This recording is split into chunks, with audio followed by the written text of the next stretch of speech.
Panalangin para kay Wamos Cruz. Marami ang nabahala sa isiniwalat ni Wamos Cruz tungkol sa kanyang kalagayan ngayon. Sa latest vlog nga niya, ibinahagi ni Wamos ang isang kondisyon na nagpapahirap sa kanya ngayon. Hindi naman maiwasan ng maraming netizen na mag-alala. Hindi kasi inakala ng marami na may pinagdadaanan na pala si Wamos. Lagi na lamang kasi naghahatid ng saya si Wamos sa marami.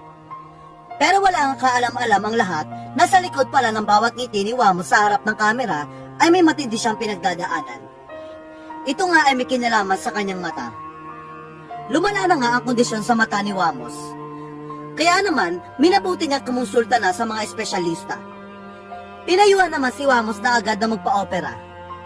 Kaya naman, sa kanyang latest vlog, ibinahagi ni Wamos ang pagpunta niya sa sikat na eye center para sumailalim sa isang eye operation.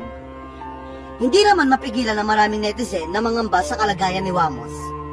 Komento nila, "Ba't kinakabahan ako? Di naman ako yung inooperahan. Parang ang sakit. Get well soon, idol. Pagaling ka po, Lods. Yun lang ang hiling ko kay Lord. Ako kinakabahan at natatakot. Get well soon po. Diyos ko po, parang umiwalay ang kaluluwa ko sa katawan ko. Habang pinapanood ko to, katakot naman." Samantala, kwento ni Wamos, kinailangan ng operahan ng kanyang dalawang mata para alisin ang katarata.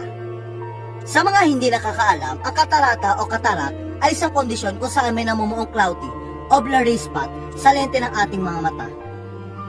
Isa ito sa mga kondisyon na nagpapahirap sa maraming tao na makakita ng malinaw. Bukod dito, isa rin ito sa mga nangungunang dahilan ng blindness o pagkabulag, lalo na kung hindi maagapan. Para ayusin ang katarata, maaaring tanggalin ng mga doktor ang cloudy lens at palitan ito ng malinaw na artificial lens. Ani ni Wamos, dalawang mata ang ooperahan, sana maging successful. Ibinunyag naman ni Wamos ang dahilan kung bakit siya nagkaroon ng katarata. At ito raw ay nakuha niya dahil marami ang nagpapapicture sa kanya.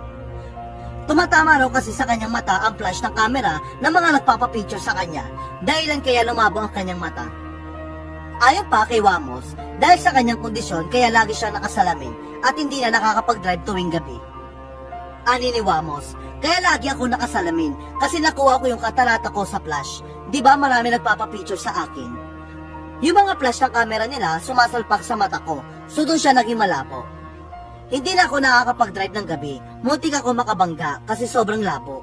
Blurred na talaga ng mata ko.